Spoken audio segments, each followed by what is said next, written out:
Hello everyone. First of all, I would like to say thank you watching my YouTube channel. Let's start today lesson. What is the today lesson actually? Today lesson is may have with past participle. May have with past participle. May have with past participle යොදලා අපිට කියන්න පුළුවන් යමක් වෙන්න ඇති කියන කාරණය.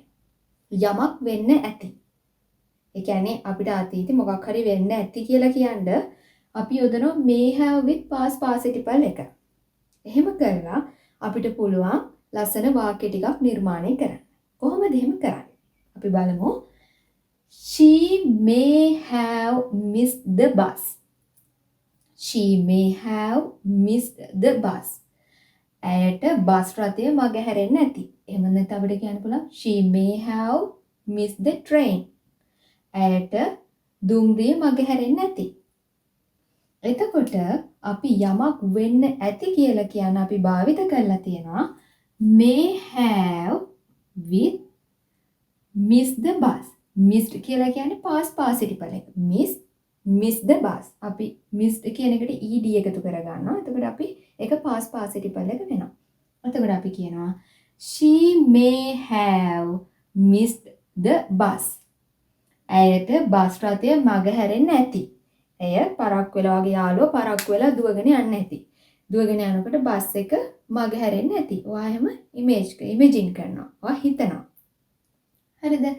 ඊට පස්සේ අපි ඊළඟ වාක්‍යය බලමු. He may have finished it. Finished it. He may have finished it. ඔහු එය අවසන් කරලා ඇති. ඔහු එය අවසන් කරන්න ඇති. ඔහු විශ්වාස කරනවා ඔහු ඒක අවසන් කරන්න ඇති කියලා. එතකොට අපි මේ වාක්‍යය හදන්නේ he may have finished. Finish and finished. past participle එක. අපි යොදනවා. එතකොට අපිට කියන්න පුළුවන් ඔහු එය අවසන් කරන්න ඇති කියලා. දැක්කද? යමක් වෙන්න ඇති කියලා කියන්න අපි භාවිත කරන්නේ may have සහ ඒත් සමගම past participle එක. අපේ වචනේ past participle එක යොදලා තමයි අපි මේ යමක් වෙන්න ඇති කියන එක කියන්න උත්සාහ කරන්නේ. ඊට පස්සේ අපි බලමු I may have watched that. I may have watched that. මම ඒ නරඹලා ඇති. කවුරු හරි අහනවා අපි ගොඩක් ෆිල්ම්ස් බලනවා, ගොඩක් ඩ්‍රාමා බලනවා. එතකොට සමහරක් වෙලාවට කියවපු පොත් ඔය බලපු ඩ්‍රාමා මෙලෝදියක් මතක නැති වෙන්න පුළුවන්.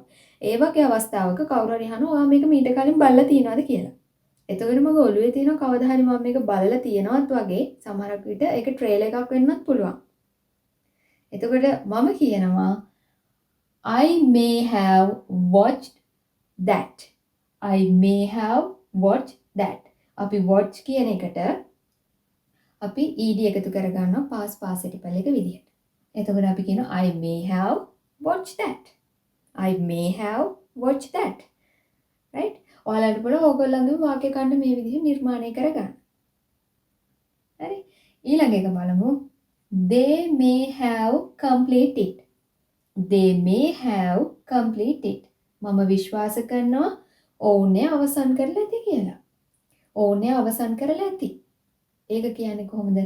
They may have complete එකට ed එකතු කරගන්නවා past participle එක විදිහට. එතකොට අපි කියනවා ඔවුන් එය අවසන් කරලා ඇති කියලා. එතකොට මේ may have කියන වචනය හොඳට මතක තියාගන්න. ඊට පස්සේ ඒකත් එක්ක අපි past participle එක යොදනවා කියලාත් මතක තියාගන්න. එහෙම කියලා නිරන්තරයෙන් ප්‍රැක්ටිස් කරන්න. ඉංග්‍රීසි භාෂාව කියලා කියන්නේ හැම වෙලේම භාවිත කරන්න ඕනේ. හැම වෙලේම ප්‍රැක්ටිස් කරන්න ඕනේ. ඕනෑම භාෂාවක් ඉංග්‍රීසි භාෂාව විතරක් නෙමෙයි හැම භාෂාවක්ම අපි නිරන්තරයෙන් භාවිත කරොත් තමයි අපිට ඒක වැඩි දියුණු කරගන්න පුළුවන් වෙන්නේ. එන්හාන්ස් කරගන්න පුළුවන් වෙන්නේ අපිට මේ හැම වෙලේම ප්‍රැක්ටිස් කළොත් විතරයි. අපි දන්නවා ගොඩාක් ළමයි ගොඩාක් ඉංග්‍රීසි පන්ති යනවා. ඉංග්‍රීසි courses follow කරනවා. හැබැයි not succeed. Why? What is the reason? Reason means not practice. So හැම වෙලේම අපි practice කරන්න ඕනේ. If you want to better English speaker, however you want to more practice it. After that, you can improve your English knowledge. හැම වෙලේම practice කරන්න ඕනේ. එතකොට තමයි අපිට අපේ ඉංග්‍රීසි භාෂාව පිළිබඳ දැනුම වර්ධනය කර ගැනීම හැකියාව තියෙන්නේ. නිතර නිතර කතා කරද්දී අපි උත්සාහ කරනවා හැම වෙලේම කොහෙන් හරි ඒ වෙනුවට ඒ කතා කරන අපි මොකක් හරි මාතෘකාවක් තියෙනවනේ. මේ මාතෘකාව අපි කතා කරද්දී ඒකට යොදන වචන vocabularies අපි හොයන්න පටන් ගන්නවා. එතකොට අපිට අපේ ඉංග්‍රීසි දැනුම වර්ධනය කර ගැනීම හැකියාව පවතිනවා. නිරන්තරයෙන්ම මේක හැමදාම කරොත් ඔයාලට පුළුවන් ඉංග්‍රීසි දැනුම ප්‍රගුණ කරගන්න. ඒකෙදි මෙන්න මේ වචන මේ වාක්‍ය නිර්මාණය කරගන්න එක තනියම මේ have එක past participle දාන්න. අපි කලින් පාඩමක ඉගෙනුවා even කියන එක. එතකොට ඒක යොදලා අපි කොහොමද වචන නිර්මාණය කරන්නේ වාක්‍ය නිර්මාණය කරන්නේ කියලා අපි ඉගෙන ගත්තා. එතකොට නිරන්තරයෙන් මේ දේවල් ප්‍රැක්ටිස් කරොත් ඔයාලට පුළුවන් මේ අමාරුයි කියන ඉංග්‍රීසි භාෂාව හරිම ලේසියෙන් ඉගෙන ගන්න. හරි. අපි ඉවර කළේ නෑ. අපිට තව අපිට තියෙන වාක්‍යයක්. අපි කියමු My sister may have written it. My sister may have written it. මගේ සහෝදරිය එය ලියලා ඇති. මගේ සහෝදරිය එය ලියලා ඇති කියලා මම විශ්වාස කරනවා. හරිද? මගේ සහෝදරිය එය ලියලා ඇති කියලා මම විශ්වාස කරනවා. දැන් අපි ආයෙ බලමු යමක් වෙන්න ඇති. කොහොමද ඒක වෙන්න ඇති කියලා අපි කියන්නේ? මේ have එක අපි එකතු කරනවා past participle එක. මේ have එක අපි එකතු කරනවා past participle එක. එතකොට අපිට කියන්න පුළුවන් she may have missed the bus. past participle. හැම වෙලේම past participle එක මතක තියාගන්න. හැම වෙලේම ඒකේ past participle එක මතක තියාගන්න. එතකොට අපිට ලේසියෙන් කතා කිරීමේ හැකියාව තියෙනවා සාමාන්‍යයෙන් අපේ අතීතේ දේවල් එක්ක. ඊළඟ වාක්‍යය තමයි he may have finished it. He may have finished it. සමහරක් වෙලාවට ඔයාගේ ගෙදර කවුරු හරි වැඩ කරන අතරේ ඔයා ඔෆිස් යනවා. එතකොට ඔයා විශ්වාස කරනවා අපි හිතමු තීන්ත ගන්නවා. අපි ඔයා විශ්වාස කරනවා එයා ඒක කරලා ඇති ඉවර කරලා ඇති කියලා. එතකොට ඔයාට කියන්න පුළුවන් he may have finished it. He may have finished it. ඊට පස්සේ ඔයාට කියන්න පුළුවන් I may have watched that. I may have watched that or watch it. However you can use that. මම ඒ නරඹලා ඇති. මීට කලින් මම ඒ නරඹලා ඇති කියලා කියන්න පුළුවන්. ඊට පස්සේ කියන්න පුළුවන් they may have completed. They may have completed. ඔවුන් අවසන් කරලා ඇති. ඔවුන් අවසන් කරලා ඇති. ආයෙ කියන්න පුළුවන් මගේ සහෝදරිය ලියලා ඇති. මොකක් හරි නෝට් එකක් දීලා එනවා ඔයාගේ සහෝදරියට ලියලා දෙන්න කියලා. ඔයාගේ අතපසු වෙච්ච දෙයක්. එතකොට යාළුවෙක් අහනවා ඔයාගෙන් ඔයා අර නෝට් එක ලිව්වද? ඒක ඉවරයිද? මටත් ඉල්ල ගන්න අයිඩියා එකකින් ඔයාගෙන් අහන්න පුළුවන්. එතකොට ඔයාට කියන්න පුළුවන් My sister may have written it. My sister may have written it. Write, wrote, written. Past participle එක written. හරි. අන්න ඒ වගේ මේ වාක්‍ය නිර්මාණය කිරීමේ හැකියාව තියෙනවා. ඒ වගේම මම තවත් එකක් කියලා දෙන්න සූදානමින් ඉන්නවා. ඒ තමයි යමක් කළ යුතුව තිබුණා. යමක් කළ යුතුව තිබුණා. ඔයා අතපසු වීමකින් දෙයක් ගැන කතා කරනවා නම් යමක් පිළිබඳව මෙන්න මේ වචනේ භාවිත කරලා ලියන්න පුළුවන්. ඒක තමයි should have plus past participle. should have plus past participle. අපි බලමු ඒ වාක්‍ය නිර්මාණය කරන්නේ කොහොමද කියලා. ඔව්. යමක් කළ යුතුව තිබුණා. කොහොමද යමක් කළ යුතුව තිබුණා කියලා අපි කියන්නේ? should have past participle. should have plus past participle යොදලා ඔයාට කියන්නට පුළුවන් යමක් අතපසු වෙච්ච දෙයක් ඔයා worry වෙනවා නම් ඒ දේ ගැන අනේ මට ඒක කරන්න තිබුණානේ මම ඊට වඩා හොඳට මම ප්‍රැක්ටිස් කරා නම් මට ඒ තරගෙට හොඳට මුහුණ දෙන්න තිබුණානේ කියලා ඔයාට සමහරකට අපි හැම වෙලේම ඔය වගේ දේවල් කියනවා. එතකොට ඔයාට කියන්න පුළුවන් මෙන්න මේ වචනේ භාවිත කළා. should have plus past participle එකත් එක්ක. should have plus past participle එකත් එක්ක. How to say it? I should have won the game. I should have won the game. මම තරගය ජයග්‍රහණය කළ යුතුව තිබුණා. ඒ තරගය මට ජය ගන්න තිබුණා. අයියෝ අපරාධේ. අපි එහෙම කියනවනේ. දශමෙන් මිස් උනේ.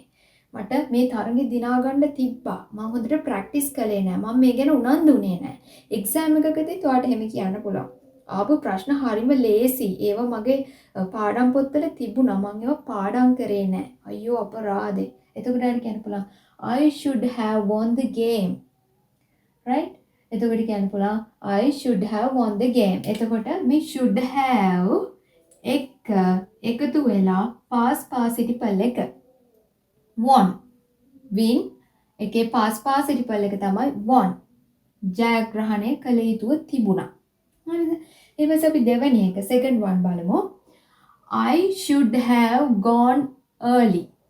I should have gone early. මට කලින් යා යුතුව තිබුණා. මම කලින් ගියා නම් මට ඒ වැඩේ කරගන්න තිබ්බා. සමහරක් වෙලාවට ඔයා යනවා කවුරු හරි හම්බ වෙන්න. ඒ හම්බ වෙන්න යනකොට ඔයා ගිහින් තියෙන ගොඩක් පරක්කු වෙලා. එතකොට ඒ හම්බ වෙන්න ගිය කවුරු හරි නිලධාරියෙක් මොකක් හරි කාරණයක් සම්බන්ධයෙන් ඔයා යනවා ඒ නිලධාරියව හම්බ වෙන්න අපොයින්ට්මන්ට් එකක් දාලා. හැබැයි ඔයා අපොයින්ට්මන්ට් එකේ තියෙන වෙලාවට නෙමෙයි ඔයා ගිහින් තියෙන්නේ. ඔයා ගිහින් තියෙන්නේ පරක්කු වෙලා. එතකොට ඔයාගේ වැඩේ සාර්ථක වෙන්නේ නැහැ. ඔහු ගිහිල්ලා. ඔහු කොහොට හරි ගිහිල්ලා. එතකොට ඔයාට කියන්න පුළුවන් කවුරු හරි ආවම ඔයාගේ වැඩේ මොකද උනේ? ඔයාගේ අර අදාළ පුද්ගලයා හම්බ වුණාද? ඒ වගේ වෙලාවට ඔයාට කියන්න පුළුවන් I should have gone early. මට කලින් යන්න තිබුණා. මම කලින් යා යුතුව තිබුණා. මම කලින් යා යුතුව තිබුණා. හරිද? එතකොට කියන්න පුළුවන් මට ඒක පරක්කු වුණේ මට ඒක කරගන්න බැරි වුණේ මම කලින් ගියේ නැති හින්දා. ඒක මගේ මිස්ටේක් එකක්.